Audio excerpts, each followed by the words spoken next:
There's a man from Phoenix, his name is Howard, gone to the big meeting now, Howard Pullins, and he used to always say this: mark the spot where you found God and go there often.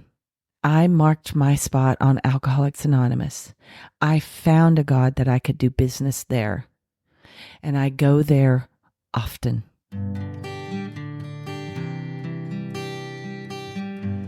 Well, hello, friends of Bill W. and other friends. You have landed on Sober Speak. My name is John M. I am an alcoholic, and we are glad you are all here, especially newcomers. Newcomers, that is, both to recovery as a whole and newcomers to this podcast. Sober Speak is a podcast about recovery centered around the 12 steps of Alcoholics Anonymous. My job here on Sober Speak is simple. My job is to provide a platform to the amazing stories of recovery all around us. Consider Sober Speak, if you will, your meeting between meetings.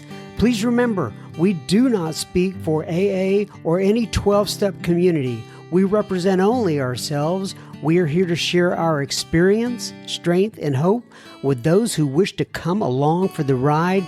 Take what you want and leave the rest at the curb for the trash man to pick up.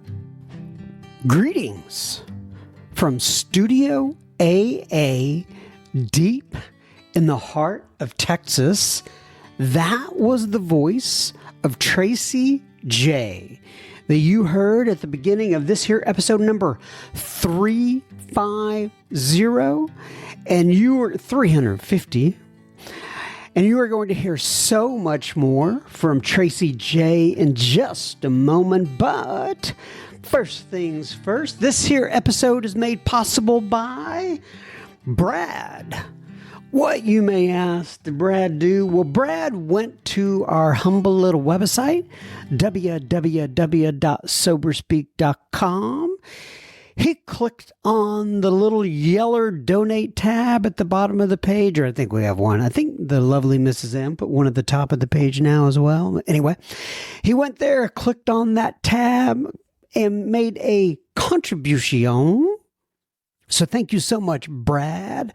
This here episode is coming right out to you. We so much appreciate your support. So how's your summer going? I hope your summer is going well. Hopefully you have plenty of iced tea in the fridge. Maybe you're getting out to the lake a little bit more.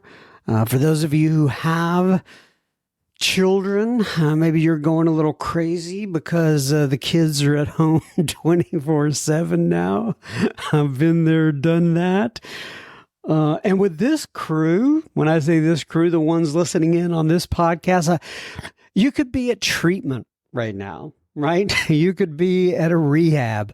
And I hope for you, you are taking the time seriously and you're getting prepared for when you're out of that treatment center. And I hope all of you are having a safe and sober, for those of you who do need to be sober, summer. Now we are on to Tracie J. If you did not hear Tracie's first part of this, you don't have to hear them in order, but it would be great if you go back and hear Tracie's first part, Tracie Part 1. That was called Tracie J Part 1, Preparing to Die. It is the episode right before this episode. We played it last week. This one is called Tracie J Part 2. It is called Mark the Spot Where You Found God and Go There Often. I absolutely love that. In fact, I was actually out recently telling my story at another group. I had been a privilege to go out and share my story at another group, and I ended my talk with that. I just absolutely love it. But nonetheless, Tracie with an I-E, by the way, is from Irving, Texas. We discuss several things in here, but we discuss at length redheaded strippers, trailer trash versus tent trash and what that means. The unspeakable brawl that did some real physical damage to Tracie and helped to change the trajectory of her recovery journey. We talk about her incomprehensible moment, as she called it. And then here was something that's very interesting to me, and I've thought about this many times. Tracie discusses what she calls her sane sexual idea, and what she decided she was looking for in a partner. Now, interesting note here, I actually shared Tracie's main point here with my son, who is 18 years old. You'll have to hear how Tracie describes it, but the gist of it is when you become the list, you attract the list. Absolutely love that part. A couple of my favorite quotes from Tracie's second part here is, you are either walking away from sobriety or walking towards recovery. And then also she says someone told her at once, you are a circuit speaker standing on hollow legs. And you'll have to hear what she meant by that. It's absolutely a riveting episode. You'll want to stay through. You'll want to listen the whole way through on this one. Tracie also talks about her Christmas party, which is so moving. You got to hear that and so much more. Ladies and gentlemen, Tracie J, part 2. And we will have plenty of listener feedback at the end of this episode. Enjoy. Okay, so you wake up in the psych ward. Mm-hmm. You're angry. So mad. More angry now. So mad. So mad. Oh, so mad. I mean, we can laugh now. Yeah. I'm sure you were not having any of it at the time. What now? Yeah. And your mom and your friends, I'm sure, were scared to death. They were devastated. My poor, Sharon, she was devastated. She had no idea. And she was crushed. She didn't, of course, she didn't know what could she have done? What should I have done? What could I have said? And it wasn't anything about her. It was me. I wasn't sponsorable. I wasn't telling the truth. I wasn't living the steps of alcohol. I wasn't doing Alcoholics Anonymous. I was, she said to me one time, she'll kill me if she hears me say this. She said to me one time, you're a circuit speaker standing on hollow legs, and I don't want nothing that you have. You know what I thought? She's jealous. I mean, really, ego. Oh my God, talk about ego. Oh. Okay, so let's go then, Pat. So what happened during that time you were in there? Well, I was there 7 days. People came to see me. People tried to talk to me. Marilyn S. from Pacific Group, she's a lovely human being. She came to see me and shared some secrets with me, and lots of people. And I left there. I tried to go. I went to a sober women's home called the Friendly House in downtown LA. I stayed there. Had you been in an apartment at the time? I was in an apartment. You were in an apartment? Yep. So did you have to give that up? Oh, yeah. Yeah. My parents packed it all up and took care of all of that. Mom took care of all of it. And your daughter? She was with her dad. I had already given, No. So you really planned this out. Yeah. I knew what I was doing. Okay. I knew it. All right. Yeah, so I was there for 7 days, and I went to the Friendly House, and I tried to be sober. I didn't want to be sober. I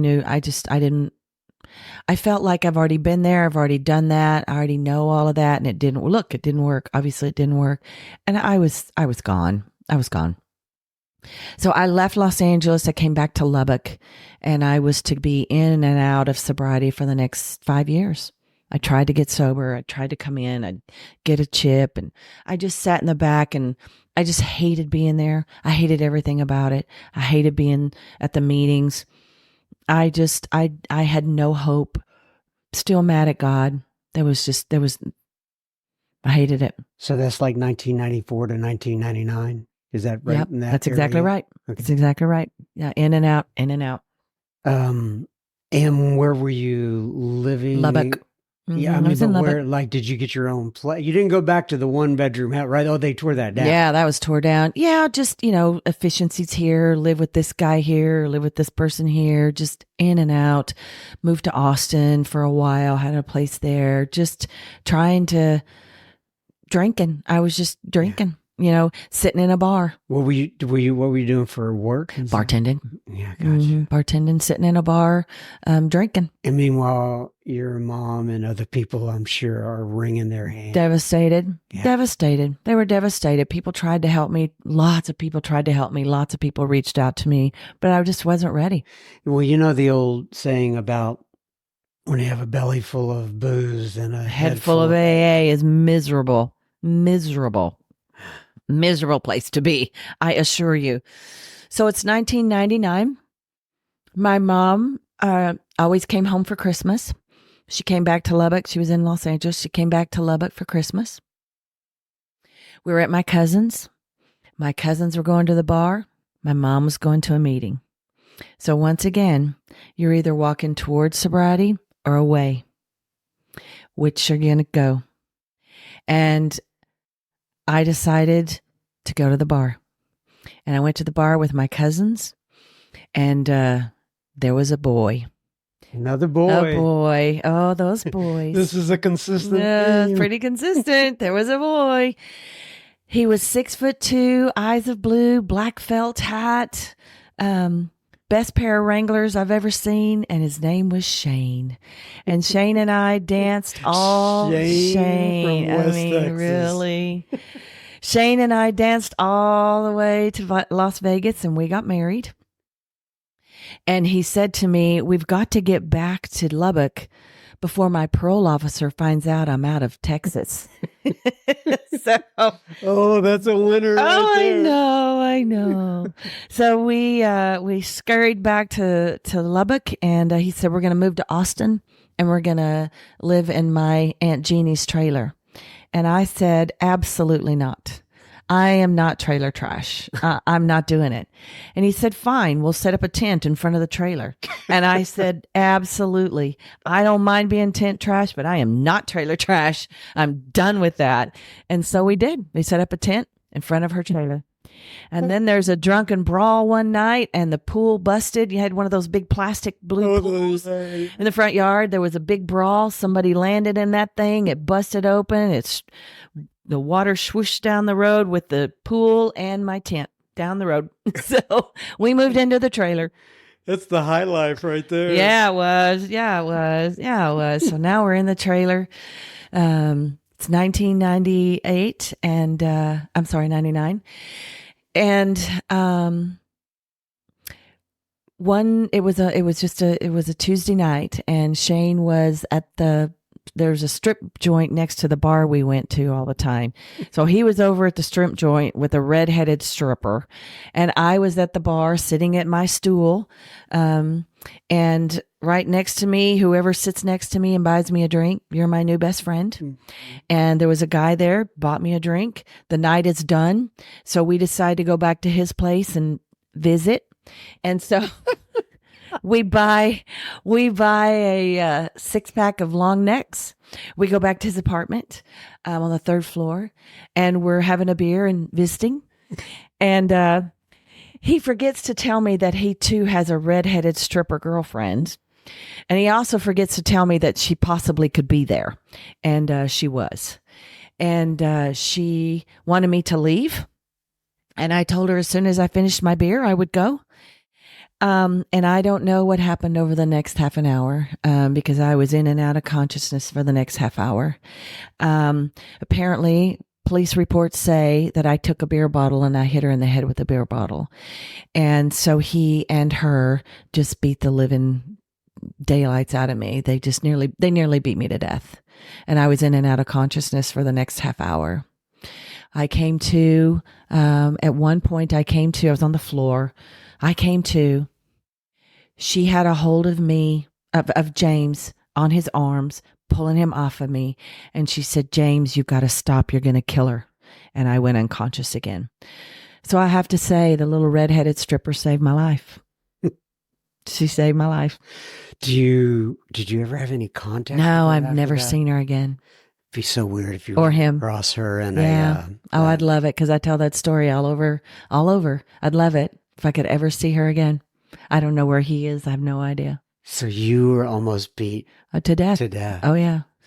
Yeah. So somebody heard all of the stuff and called the police. And I came to in the hospital, laying in a hospital bed thinking, good gosh, how'd I get here? This is where in Austin. Austin. Yeah. This is in Austin. Yeah. Just thinking, how in the world did I get here? And then I remembered it was one shot of whiskey. That's all it takes. And so the nurse came in and she said, we're ready to let you go. And who would you like for us to call to come and pick you up? She had a little clipboard in her hand. And I said, I don't have a soul to come and pick me up. I had nobody. I hadn't spoke to my family in months. You have no friends. Alcoholism is lonely and isolating. And my best friend was whoever sat next to me at the bar on that stool. I had nobody. And I didn't know where Shane was. Who knew? And so I told her I don't have anybody to pick me up. And she looked at her clipboard. She said, oh, honey, that's okay. I took a breath. I laid back on the bed. Because I knew whatever she was going to say she was going to fix it. She was going to make this all right. And she said, we'll call you a taxi. That was it. That was my moment. That was my incomparable demoralization moment. And I knew right there, right then, that second, I knew the ABCs. I knew that no human power could relieve my alcoholism. I knew it to my soul. And I also knew that God was it. God was going to fix this. He's the only one that was going to fix this. And I had better find a way. I had better find a way to get a God. And I believe this. I believe the moment you tell the truth, God steps in. And I believe with all my heart, I told the truth that moment and God stepped in right there, that moment. And I was done. I was through.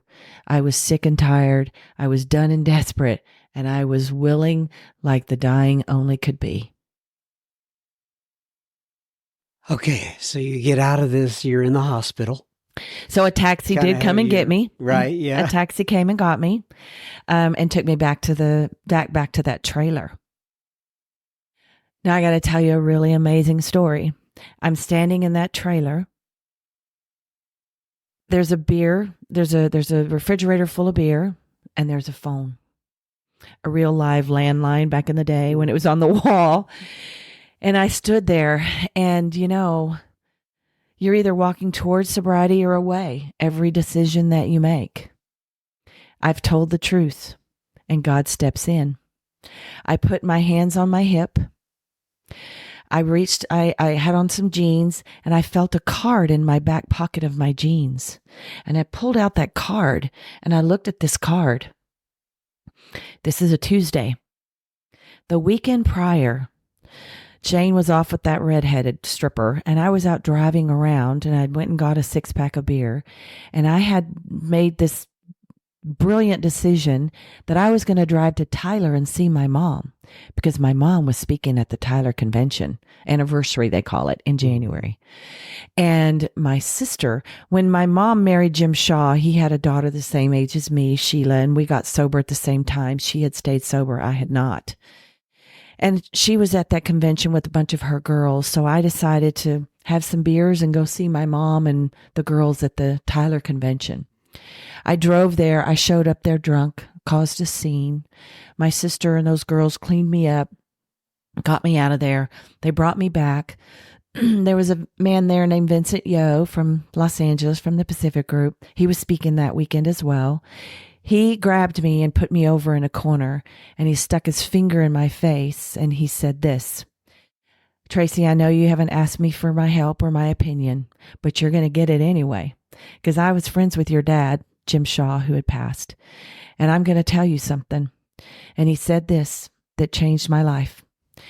He said, Alcoholics Anonymous is not a place to come when you've got nothing to do. Alcoholics Anonymous is not a social function. Alcoholics Anonymous is a place where people are dying of alcoholism and they come here to save their life. Now, if you want to do that, go get in that chair. But if you don't, here's my card. Get the heck out of here. Go finish drinking and stop humiliating your family. And when you're done, here's my card and you call me. It's your choice. And of course, I up yours and I left that convention, but I put that card in my back pocket. So I'm standing in that trailer looking at that refrigerator and that phone, and I reached in my back pocket. I happened to have the same pair of jeans on, and there was his card. God stepped in, and I picked up that 1,000-pound phone, and I called Vince. And I said, I'm in trouble. I'm done. I'm desperate, and I need some help. And I'm going to tell you, when you mean it and you call Alcoholics Anonymous, we're there 100%. And they were there 100%. He called where my sister was in Norman, Oklahoma, in the Phoenix group. And some girls came and got me, and they took me back to Norman, Oklahoma. And I started my new life in Alcoholics Anonymous with a busted face, beat up, no money, no job, no car, no clothes, no nothing. Completely nothing is how I walked into the doors of Alcoholics Anonymous in 1999 with nothing. My guess is you're getting there, but I'm wondering about this at the same time, and that is your daughter. Mm-hmm. She's been with your husband this whole time? She was with her dad, yeah. Yeah, I'm sorry. Yeah, she was with her dad in Vermont. So she, thank God, she didn't see any of this. Okay. No, she didn't see it all, any of it. Thank God. Okay, so now you're in Norman, Oklahoma. So now I'm in Norman, Oklahoma, and I'm doing couch commitments with these girls because I have nowhere to live, no money, no job, no car, no nothing. My face is beat up. I can't work yet. And those girls, they took care of me. They fed me and put me back to life. And so I'd been there probably, 2 weeks. And you know what we have to do? Get in the car. And the Big Book group in Dallas, Texas was having their anniversary. And all the people in Norman, Oklahoma were all going. So the girls tell me, get in the car. We're going down to Dallas for the Big Book group's anniversary. And I said, there's no way I can do it. I cannot go. Because my mother was the Al-Anon speaker at this event, and Polly P was the AA speaker at this event. And I knew everybody there, and there was no way I could walk in that room. No way. And beat up, I was so full of shame and embarrassment. There's no way. And those girls said to me, you know what, Tracie, you're right. You can't do this. You can't. But we can. And those girls, they fixed my face. They put yellow cream on the purple bruises and purple cream on the yellow bruises. And they put glitter across my stitches. They got a boa for me to wear around my neck because of my injuries. And those girls walked in side by side with me. We walked right into that anniversary, shoulder to shoulder, with my head held high. And I have been walking shoulder to shoulder with those girls from that day to this, and I walk shoulder to shoulder with any girl that I can from that day to this, because they let me walk in the room with some dignity. They let me walk in with a little bit of hope and dignity. That was January 12th. That was January of 1999. Well, and so had your mom seen you at that point? No, but I called her and let her know. Okay. Yeah. So she knew you were gonna She knew. She knew what was going on. She knew that I was coming. She knew what had happened. So did people... Well, did you take yourself serious at that? I mean, obviously you've been in and out and out and out. Was there something different for you this time? And did you notice that other people were noticing something different in you this time? Well, I'll tell you, this time I was just so grateful to have an opportunity to be in your doors and in your seats again. I was so grateful that I had a shot again. And I want to tell you, this time, I held on to God with all that I had. God and I had a little moment in that hospital room. It was just mine and his moment. And, that resentment was gone. That hate was gone. It was, God, I need you. I cannot do this without you. And whatever you need from me, I am willing willing, because I wanted my seat more than anything in the world. I wanted my chair back. I wanted my seat. And I worked hard to keep that seat. Like the book says, the dying and desperate. And that's what I was. That's what I was. I knew deep in my soul I had no shot left. There was no way I was going to be able to stay sober if I didn't get right smack in the middle of Alcoholics Anonymous and stay there and fight for my spot. And I did. I fought for my spot. Okay, so now we're in 1999. Let's move forward a little bit. Yeah. I mean, this is kind of newfound sobriety, so to speak. Yeah, it was because the first time I got sober, it was easy and fun, and I loved being sober, and I was young, and I'd had my consequences, but this time I knew to my core that I was alcoholic. I knew to my core where I could take myself and where I could go, and I knew that I had to fight with all that I had to stay in the middle. This time I knew that goal of, that the goal is sober, but I had to enlarge and grow my spiritual life. And I had to work those steps again, like the desperate and dying. And I did. I was, I was full of gratitude, grateful to be able to be back in Alcoholics Anonymous and in my seat. And what do you need from me? How can I stay? What do you need? Anything to be of service. I'm in. Whatever you need. So take me through some milestones here then. Like you're getting sober. I'm assuming, things started to kind of clean up. I mean, what? Yeah, I just want to tell a little story about Greg A. There was a man named Greg A, and he was in the group, and I finally was able to have a little job. Which group were you going to? Phoenix Group in Norman, Oklahoma. Okay. Yeah.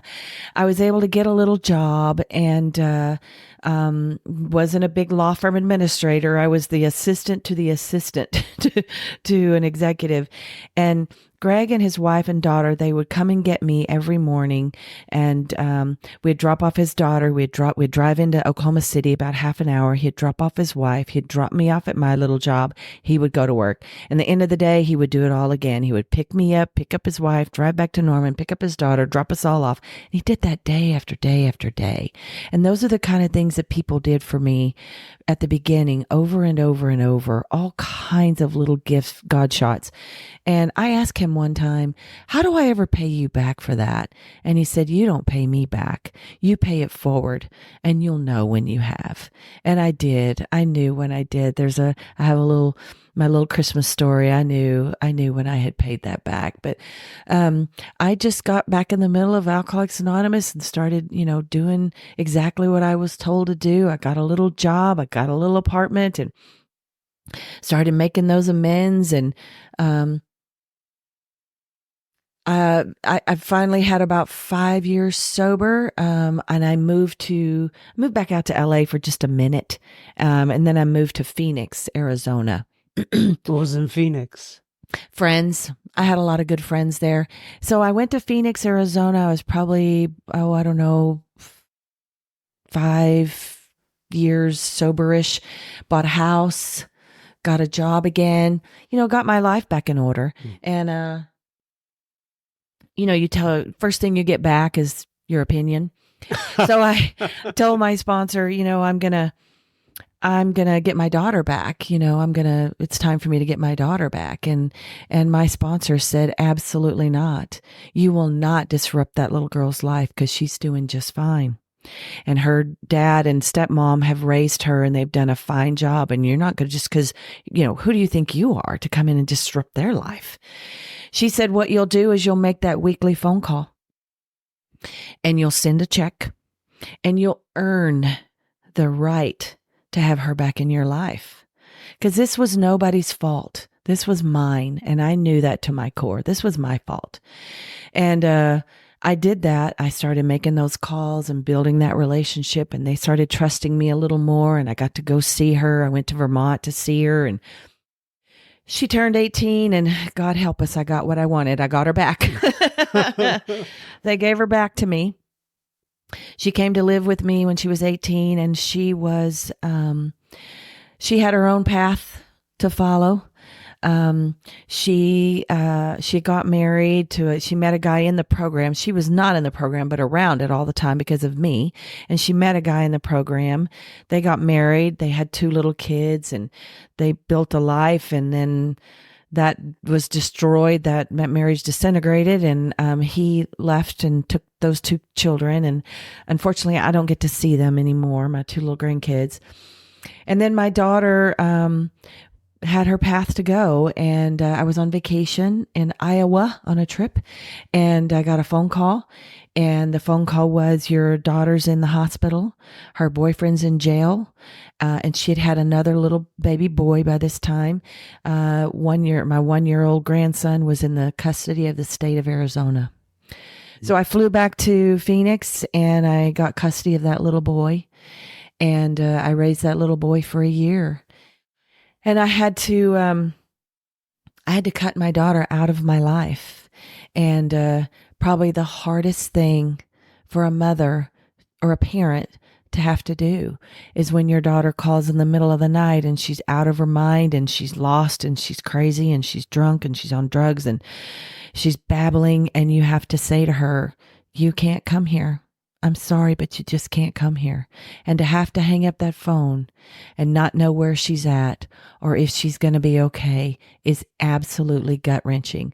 But I knew I had no choice. I was of service to that little baby boy, and that was, the book says that we play the role that God assigns today. And my role that day that he had assigned was to take care of a little 1-year-old boy. And that was my job.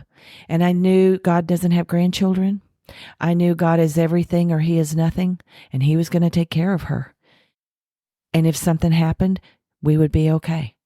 And I had to hang up that phone and not let her come home. Did you ever think about the calls that your mom got? Absolutely. Absolutely. It's kind of the cycle. Absolutely. Yeah. And you understand a little better why she did what she did when it's happening to you. You understand, you have a little more compassion and a little more empathy. And now I get it. Now I understand. It was gut-wrenching. And I always say never ask a lady what her age is, but I'm assuming you were no spring chicken when you were raising this 1-year-old little boy. Exactly. I was in my 50s, and all of a sudden, I'm a member of Alcoholics Anonymous. I'm active. I'm busy. I got lots of commitments, and life is in full session. And all of a sudden, you have a 1-year-old child. I had a meeting that night that I was chairing. What do you do? Yeah. All of a sudden, you have a baby in your lap. So I just, I do what we do. I called for help. I asked for help. I had an amazing group of women friends in Phoenix. There was 6 of us, and we were inseparable. I got sober. I was told to get a buddy and a sponsor. You want a buddy to gripe about the sponsor or about to, and you want a sponsor to take those directions. And that's what I did. And I had a circle of women, and those women were there for me, supported me. And we just kind of, my sister had actually moved to Phoenix by that time, and Sheila and I just kind of took care of that little baby boy. We raised that boy. And unfortunately, while my daughter was out there, she got pregnant and with another baby and was in the hospital. And when she had the baby, the baby was positive, and so the state took her away. And they positive, like for drugs. Gotcha. Yeah. So the state called me and said, "Can you take the little baby?" It was a little girl, and I knew I couldn't do it. I just did not have the capacity. I could not do it. And they so they put her in foster care. And, you tell the truth, God steps in, and God stepped in and put her in an amazing foster care family who was very familiar with Alcoholics Anonymous, who let me be a part of that little girl's life. So I got to be in her life. And I'm very happy to say today that my daughter got out of that mess. She did get cleaned up. She has custody of both of those little babies, and they live right here in Dallas. So, yeah. So All is well. Wow. Yeah, all is well. What a ride you have had. Little bit. Yeah. Little bit. More than you wanted, probably. Little bit. Careful what you ask for. Yeah. So, but I built an amazing life in Arizona, and my sponsor told me it was okay to start dating, and told me that relationships are for mature individuals, and that immediately rules you out. I thought that was kind of mean. She told me that that the date ends at the door, the front door. She told me to stop answering the door in my wedding gown.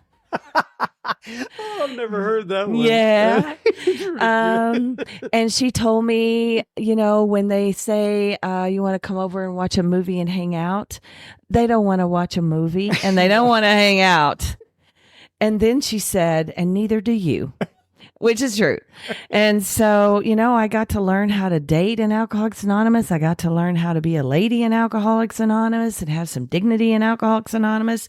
I did meet a man on AA campus in Billings, Montana at Beartooth Conference. I met a guy. Another boy. There was a boy, and he had this deep, dark voice, and he comes across the room and says, "Hi, my name is John, and it's nice to meet you." And I just had blue eyes, and I just melted. And my sponsor had me do a sane sexual ideal. And what she had me do is this is right before I met John, she had me write out every single thing I wanted in a relationship and in a man, down to the T. And I wrote out everything, all that I wanted, all my dreams. And we took that list, and she said, "Okay, read number 1. I wanted a man with a strong relationship with God." And she said, "Do you have a strong relationship with God?"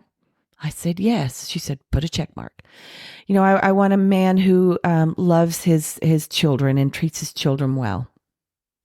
She said, "Do you love your children and treat your children well?" I said, "I do." She said, "Put a check mark." And we did that through that whole list. And she said, "When you become the list, you attract the list." And I had become that list.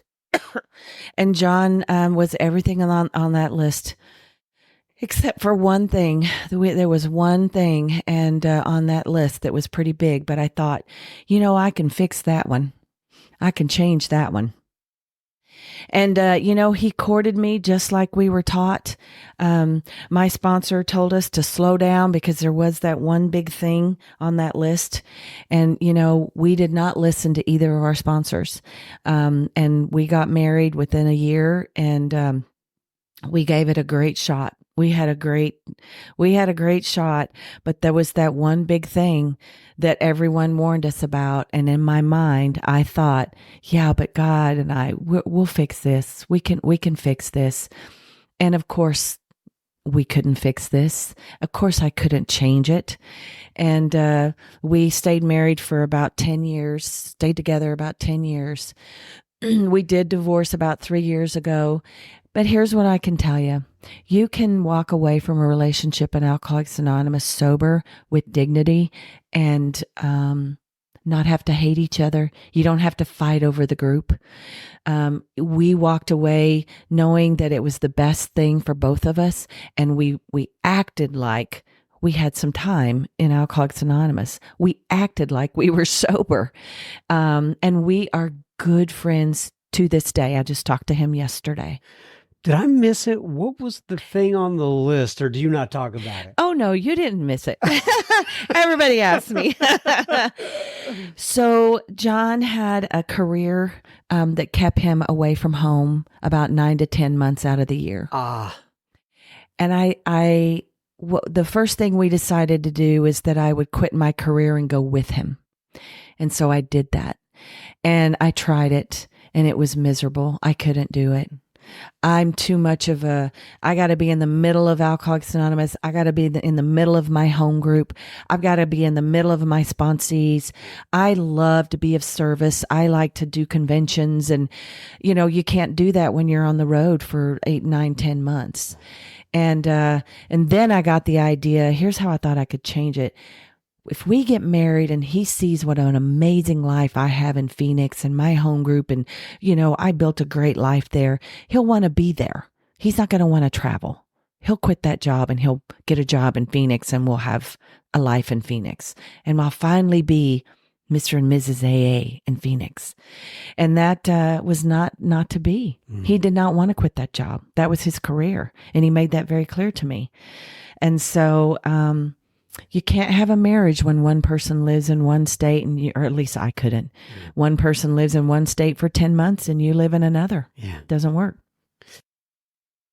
That was that one thing. Yeah, that was the one thing. And I did not follow sponsor direction.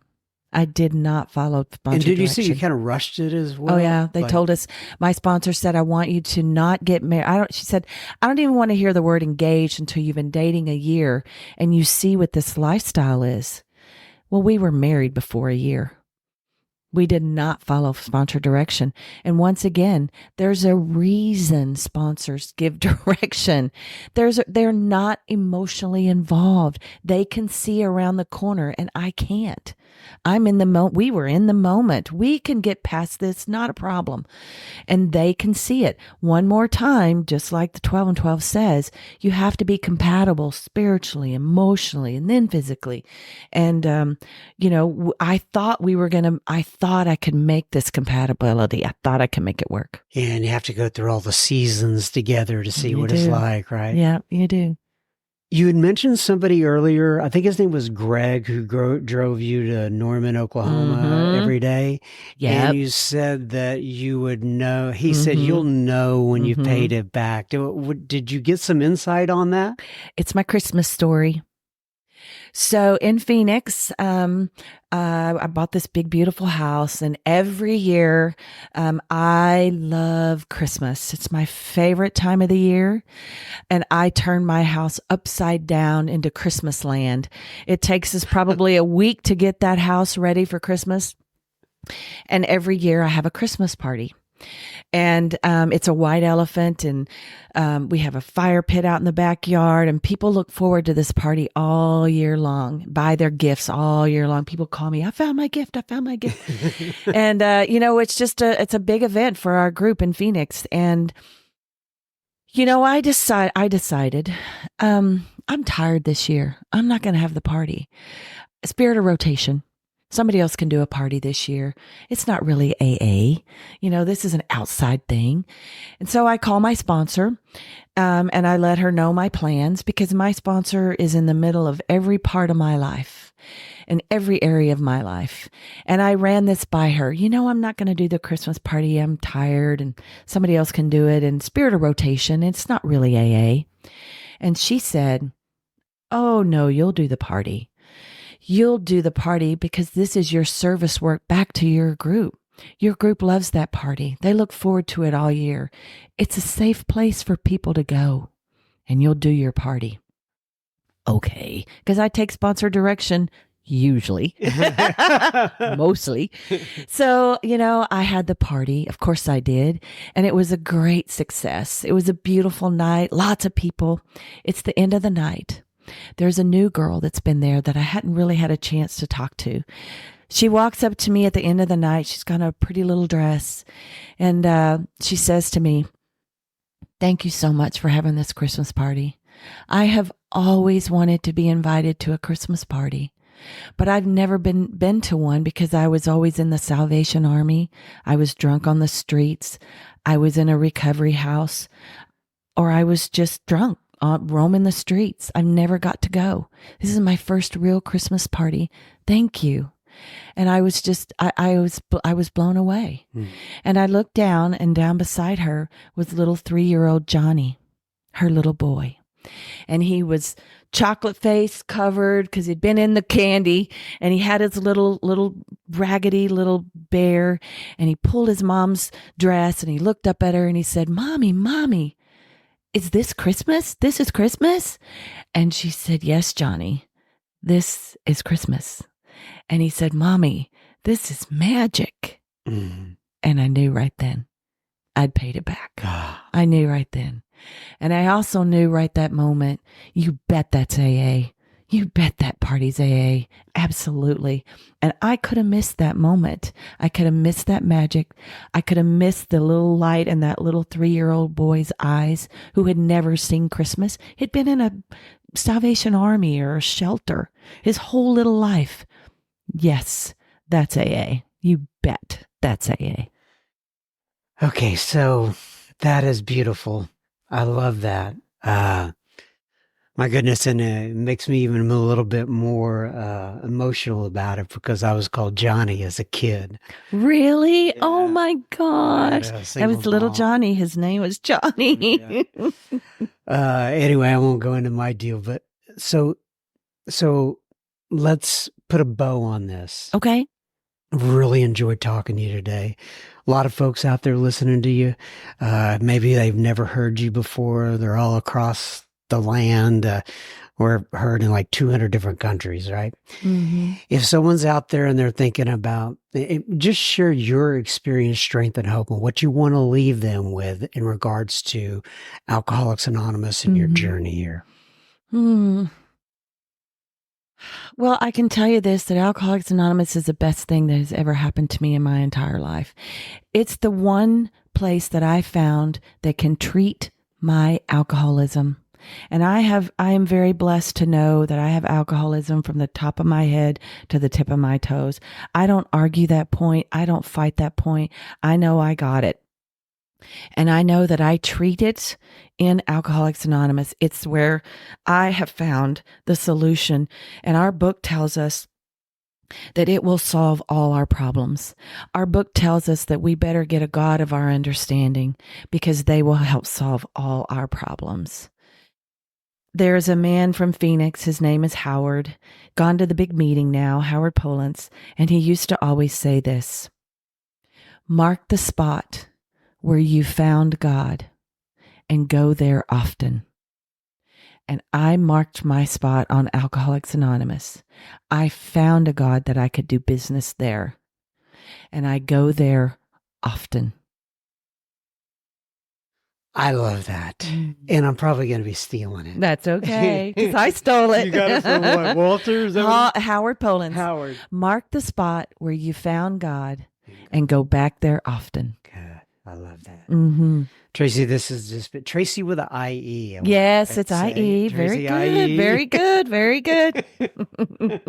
Very good. This has been great. Oh, thank you. I've never done a podcast. Well, now you have. I know. I had no idea. So it's awesome. And I do have to say, I've heard a lot of really good feedback about your podcast. People from across the country have told me about it and said good things about it when I've mentioned it, and that your podcasts have saved people's lives, because people have listened to these podcasts and it's changed their lives. So I would like to say thank you for your service, because you, my friend, are changing people's lives with these podcasts. God bless you. But I just got a little choked up. Thank you. But they don't, generally speaking, they're not coming to hear me. It's the content that people like you are able to share with them. And God bless you. I appreciate it. Absolutely. Thank you. Okay. I always end this with page 164 from the big book. And on page 164, it says, abandon yourself to God as you understand God. Admit your fault. Can you hear the little puppy I out can. there? Sweet. She wants to see you in a So second. sweet. That puppy's been a spiritual journey for me, and a lot of the listeners have heard all about it. But anyway, admit your fault to him and to your fellows. Clear away the wreckage of your past. Give freely of what you find and join us. We shall be with you in the fellowship of the Spirit, and you will surely meet some of us, like me and Tracie with an E, as you trudge the road of happy destiny. May God bless you and keep you until then. I have so much enjoyed this, Tracie. Thank you for joining us today. Thank you.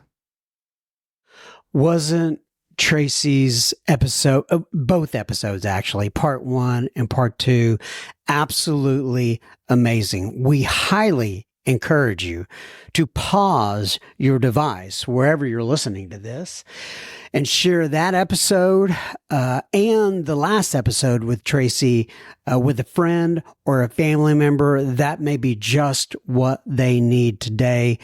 I absolutely got a kick out of it. That I think my first question to Tracie starting out this episode, if I remember right, was, so you wake up in the psych ward and you're really angry. What next? You don't get to throw that question out to a lot of people. But that's what was going on with Tracie. Anyway, thank you, Tracie J, for your time and your effort of coming over here, recording a couple of episodes with me. I really, really do appreciate it. You are a true treasure. Now, on to a little bit of listener feedback. Jason posted this actually in the super secret Facebook group. By the way, if you want to write something to me, I'm at John, JOHN at soberspeak.com. If you want to get in touch with Tracie somehow, some way, just write me. I'll be more than happy to send something over her way. And if you want to be in the super secret Facebook group, all you got to do is search up Sober Speak Secret Group on your Facebook application, and we will get you in there. Just ask for admission into the group. But Jason posted this in the Facebook group this week, and it actually caught my attention. And so I thought maybe I just need to read this on the pod, and this may mean something to somebody out there. And Jason is quoting from the big book, the 12 and 12 on page 53. And it says, but it is from our twisted relations with family, friends, and society at large, many of us suffered the most.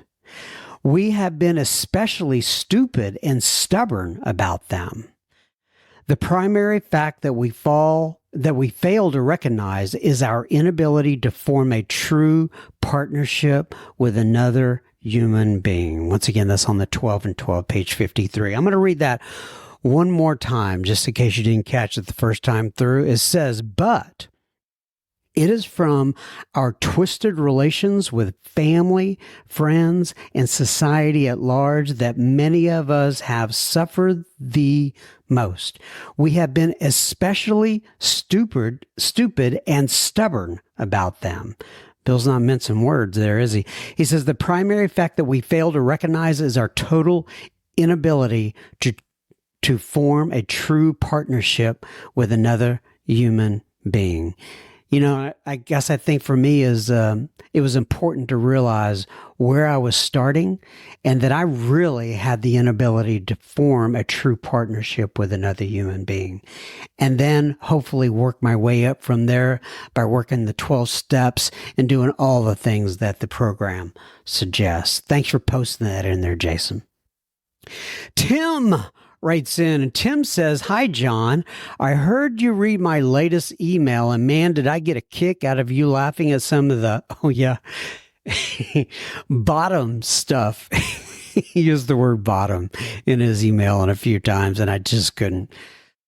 It was inappropriate. I couldn't help myself, but I'm glad Tim is a good sport. Thank you for being a good sport, Tim. He says, I'm glad I can make you smile. I am now in the habit of listening to a new episode every Saturday morning while I walk because I don't want to miss out on anything new. In between new episodes, I'm still catching up on older episodes. Right now, I'm listening to episode number 172. I was taught early on that to be an old timer in AA is simply don't drink and don't die. Well, not exactly sure what an old timer is. In early recovery, I'd listen to someone with 6 months and think, wow, Will I ever get to have it all together like they do? I can relate to you, Tim. He says, if I don't drink or die before Monday, I'll have 39 years sober. And sometimes I'll listen to someone with 6 months sober and I think, damn, will I ever have it together like they do? It's a very good point, Tim. That's a very good point. Congratulations on your 39 years. He says, I'm never too old to learn the lessons that I need to continue to learn about staying sober. Have a great week. Stay safe, sane, and sober. Tim McBee. Well, Tim, once again, thanks for being a good sport, and congratulations on your 39 years. And that's a very good point. From the mouths of babes, as they call it. Sometimes I hear things in meetings from newcomers that I think, wow, that was really profound. Thanks, Tim. Kendra writes in and she says, hi, John. This is Kendra H. from St. Louis, Mo. From Missouri, for those of you not in the United States.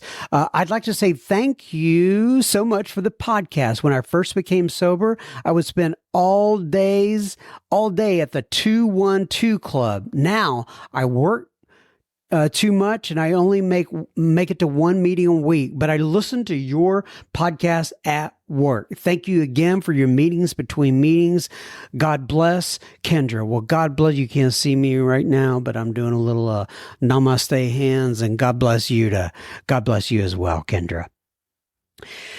Adrian writes in and he says, hi, John. Thanks that you read my feedback on Friday. Nice. Just to add something, I know the scene from Rocky where he was calling his wife Adrian. And it's all about AA. And I think what he means by that is there's a lot of AAs in there. And so anyway, I've read his email a couple of times when he writes in, and I'm talking, and obviously he's not Rocky's wife, or we'd have a whole different discussion. But nonetheless, I call him Adrian sometimes, and he says, and about Don Juanito. So I was kind of pondering, I guess, about whether I could be called Don Juanito. And he says, well, it's like in English, John and Johnny. By the way, that's what my family calls me, Johnny, just so you know. And he says, I have a friend, a Spanish friend called Vicente, but I used to call him Vicentito.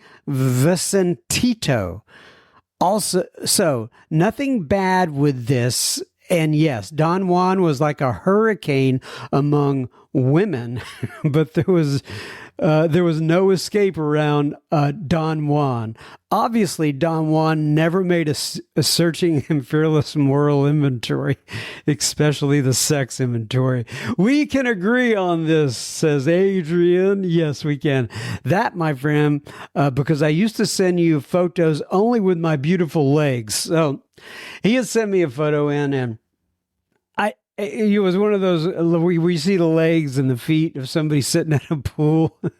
And he says, Adrienne is attached, and this is the lovely Mrs. T. Well, that is a beautiful photo of you and the lovely Mrs. T, Adrienne. It looks like you were at like a Roman Colosseum or something like that, some sort of ancient archaeology place, but it's a beautiful photo.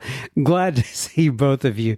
And just to finish, I recently began to listen to episode number 165. Pete F. Brilliant, emotional, and inspirational. It's my friend Pete F. Yes. Having said that, God bless you and your voice and your service to the AA community.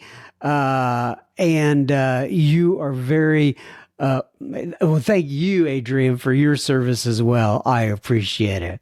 All right, everybody. That there is another episode in the books. I take this 1 week at a time. I'll try to be back next week. Keep coming back. It works if you work it. And may God bless you and keep you until then. Be well.